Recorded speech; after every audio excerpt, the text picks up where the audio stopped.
At nagbabalik na naman tayo dito sa ating no contact update segment for February 11, 2026. Yun nga mga babes, na you know the drill. Kung meron kayong person sa mind na gusto nyo isipin, curious kayo malaman kung nasa feelings pa ba niya kayo, may iniisip pa ba siya related sa'yo, or may plano pa ba siya konektado sa'yo, then kung curious ka lang or talagang nais mong malaman, then let's go ahead, no? Let's do this together. At yun nga mga babes, no? Wala tayong gender dito, babae, lalaki, LGBT, lahat ay welcome. Okay, at yun nga, i-resume back mo na lang, no? Kung i-imaginein mo siya ngayon, i-resume back mo na lang ang video na to kapag katapos ka na.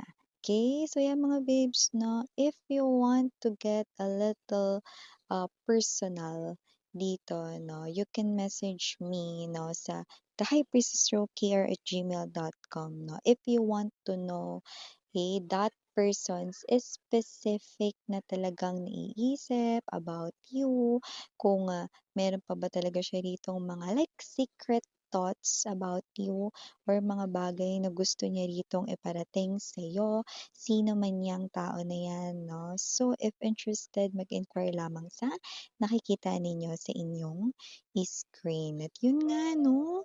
Let's see na yung ating collective reading para sa no contact segment for today. Archangel Michael, maraming salamat, Angel Guides. Can we get messages related dito? May feelings pa ba ang person na to kay collective? Naiisip pa ba niya si collective? May plano po ba or kahit na ano related kay collective, or ano lang po ginagawa ng person na ito ngayon? Can you please show me? Archangel Michael and the army of angels, army of guardians ni collective.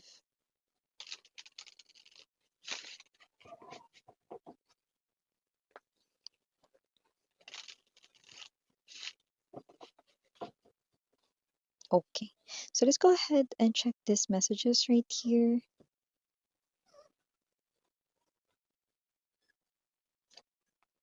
Oh, Four of Cups. The energy is actually giving me the vibe, very refreshing. Yeah, feels like,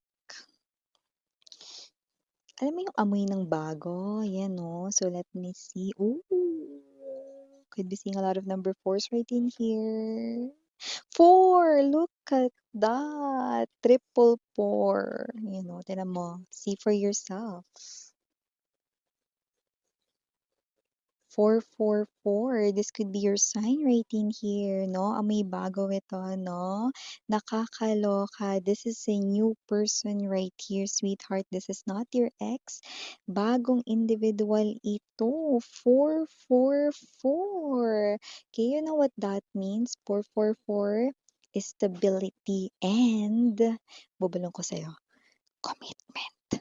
Ooh, ate, this is not a relationship. This is commitment. Right in here. Magkaiba ba yun, Miss Yan? Oo, kasi when we say commitment, okay, talagang magiging fully na emotional talaga siyang available sa'yo at talagang pagmamahal yun. Okay? Hindi yun basta relationship na infatuation at pwedeng mag-go away na lang yung feelings basta-basta, like hindi. Okay? We have here the Seven of Swords now. Three of Cups in reverse position. We also have here the Empress energy. Bottom of the deck, we have the Nine of Pentacles. And dito rin, Nine of Cups right in here. And the Knight of Swords. Yes, definitely a new person right in here ay coming sa'yo. Lumalabas ka, the Empress and the Nine of Pentacles energy. This person here, maaring matchy-matchy ang inyong energy. See, look at that. This is a new person right in here. Kaya pala, no?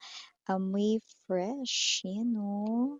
Refreshing ang feeling ng vibe. Kaya naman pala, because this is a new person na nahagip natin dito. Miss yan. 'Di ba no contact ito, update? Yes, no contact kasi hindi pa kayo nagkakakilala nito. Hindi pa kayo nagkakakilala, hindi mo pa nami-meet ito mahal 'no, for a lot of you and especially if you are single right now. Or even though hindi ka single at kahit na may mga umaaligid sa'yo 'no, pero hindi ka pa sure or sigurado sa mga 'yan, then definitely eto na nga 'yan, okey? So, no matter what your circumstances is right now, definitely I'm seeing a new person here for ya guys.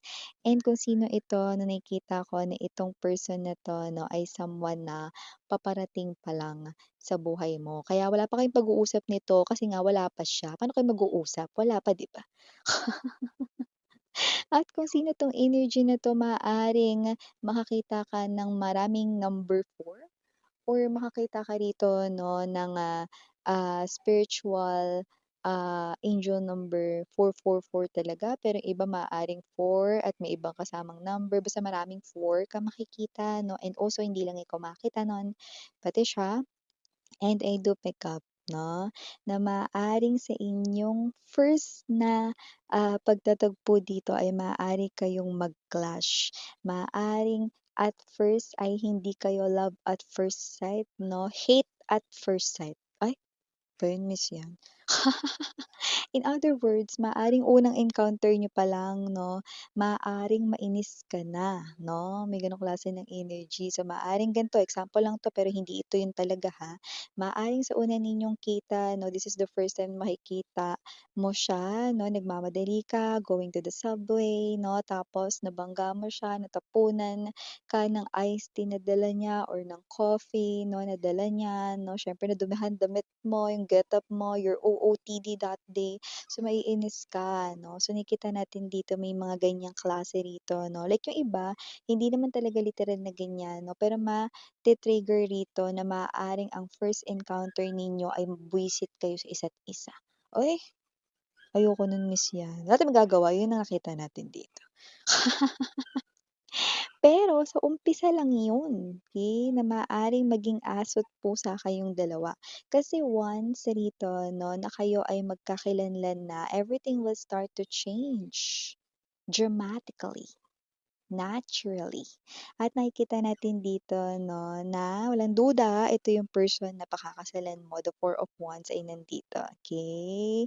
Hindi ito tan dan dan dan, kundi tan tan ta tan, tan tan ta tan tan tita tama ba ako?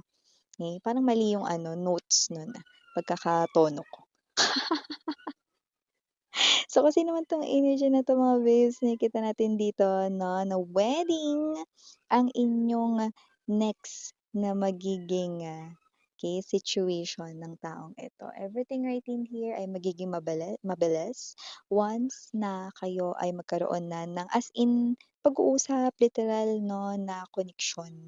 Kasi madalas mo na siya makikita rito 'no, like, parang maiisip mo rito 'no, na may mga pangyayari 'no, na parang feeling mo sinasadya ka na lang ba niyang asarin or inisin dito 'no. This person maaaring makita mo siya kagaya nga ng sabi ko sa inyo, feels like random 'no or feels like parang nagkataon lang 'no, na parang nakabangga mo siya sa isang subway or sa bus terminal or sa bus stop 'no or sa sakayan ng jeep 'no, bahala kayo diyan or sa airport.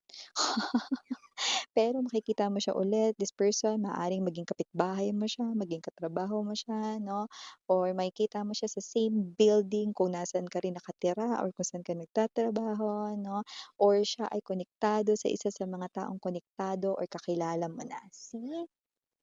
Because this is what we call fate. This is what we call destiny, Four of Swords energy. And little did you know, maaring nakita mo na rin siya in one of your dreams pero hindi mo yun naaalala because hindi naman talaga lahat ay naaalala ang mga napanaginipan nila. Di ba nga may mga tao pag tinatanong, pre, ano nga ba yung napanaginipan mo kanina? Ewan ko nga, pero nakatulog naman ako ng mahimbing. Di ko maalala. Parang wala akong napanaginipan. Okay, because marami tayong napapanaginipan 'no, thousands and thousands 'no, ng mga dreams yung napapanaginipan 'no. And, alam mo mas maganda na talagang maalala mo yung mga napanaginipan mo kasi yung mga hindi mo talaga naaalala, yun talaga yung mga bagay na dapat mong alalahanin at talaga miss yan. Bakit? Kasi yun yung mga bagay na maaaring magpakita ng sneak peek. So, lumabas dito nakita mo na sa sneak peek 'yun kung sino man ito, okey? Kaso hindi mo naalala 'yun, okey, yung dream mo na 'yun, okey? So, kung sino man 'tong energy na 'to na lumalabas, walang duda, new person ito. Bagong tao 'no, na hindi ka lang pakikiligin ng panandalian kundi habang buhay kang mamahalin. Ay, bet mo 'to, mm. Nakikita ko magiging bet mo 'tong person na 'to. With the Knight of Swords energy nakikita ko 'no, na OTW na siya at kung sino 'tong person na 'to 'no, yeah, this person right here maaaring at first 'no, you will find him or her na mahangin, mayabang, malakas dating 'no, pero hindi. Ang naramdaman ng mga babes 'no, ay yung lakas ng magnetic attraction. Pero dahil nga maaaring siyongit ang maging first encounter niyo kasi natapunan ka niya ng juice or kasi nabangga ka niya, mamadali ka or kasi, na-trigger ka kasi meron siyang naging opinyon 'no, tapos hindi naman kayo magkakilala nagbigay siya ng opinyon, 'yan. Kaya you will mistaken it na hindi yun magnetic attraction, pero magnetic attraction yun. Okay. At kasi na rin 'tong energy na 'to nagpapakita rin dito mahal 'no, na siya ay nagtataglay ng magandang katayuan or posisyon sa kanyang work, trabaho, negosyo, puwedeng both pa nga. May trabaho, may negosyo rin itong tao na 'to. Pero yung iba maganda yung kanya ritong designation or title sa kanyang pinagtatrabahuhan. Bagay na hindi problema 'no, lalo na kung kayo alam mo, may depende kasi sa couples, 'di ba? May mga couples na ang sumasagot kung sino yung nag-propose. Meron naman na pinag-uusapan na share sila kapag ikakasal. Dito mga babes nakikita ko wala kang gagastusin kahit na singkong duleng, okey dito. Kasi itong person na 'to na hindi niya hahayaan 'no na talagang, what's this, gumastos ka dito 'no dahil, ang person na 'to hindi naman sa parang niyayabang niya kasi meron siyang pera or ipon 'no, pero kasi para sa kanya kung sinong nag-propose, siya yung magpo-propose sa'yo. Wala tayong gender dito, uulitin ko lang, kung sino yung nag-propose siyang gagastos, 'yan. So, yun nakikita ko dito, okey? At okey, kahit na parang hindi siya yung materialistic na tao, hindi siya yung tao ritong panay bili ng bili, nakikita ko dito na hindi niya titipirin yun. Kung ano ang bet mo, kung gusto mong motive diyan or anong organizer yung gusto mong kunin 'no, okey, it's up to you, okey? Kasi para sa kanya special din yang araw na yan, okey? At ang maganda hindi lang mahihinto sa wedding ceremony ang inyong koneksyon dahil ito ay talagang magkakaroon dito 'no ng 444, infinity and beyond 'no, commitment it is 'no. Ituturing ka niyang empress dito, like a queen, like a king 'no, na pagsisilbihan niya habang buhay. Taray! Oh, san ka? 'Di ba? So, kasi naman 'tong energy na ito walang iba, siyang lumalabas na destined connection, destined partner mo, walang duda. At maaaring makakita ka 'no ng mga, maraming number 4 bago kayo magkakilala ng taong ito. Uulitin ko lang hindi siya mayabang pero malakas ang kanyang charm at appeal, 'yan.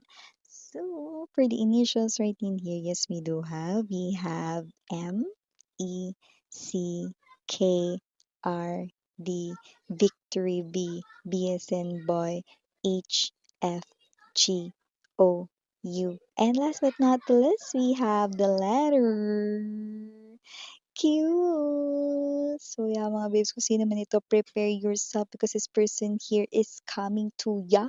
Okay? Prepared ka man or hindi, mga babes, no? Parating na siya. Yan, yan tayo eh. Maaari lang kayong mag-away sa umpisa lang yun. Sa umpisa lang yun. Okay? Kalmahan natin, no? Pero siya ang iyong the one. Okay, so yan mga babes, meron pa tayong other channel link down below sa ating description box. So kung interesado, i-click lang yung link dyan para mapunta kayo there. And araw-araw ay nag-upload tayo ng collective readings for all signs doon. At hanggang February na lang mga babes, no, yung ating 2026 overall written forecast for your zodiac sign. So kung interesadong humabol dyan, humabol na kayo mga babes, no, dahil yan ay hanggang ngayong February lamang. No? That's for 1-5 consisting of general messages, love messages, career/business messages, money messages, angel numbers for extra guidance, and significant events. Remember, dun pumapasok yung mga significant na mga pangyayaring di mo alam, like surprises, biglang ang pagbabago, or mga transformations na hindi mo knows, right? So, mag-message lamang sa thehighpriestesskr@gmail.com. So again, I'm your Yana Onni for the girls and Yana Duna for the boys. Sarang Hail of in Light. Annyeong.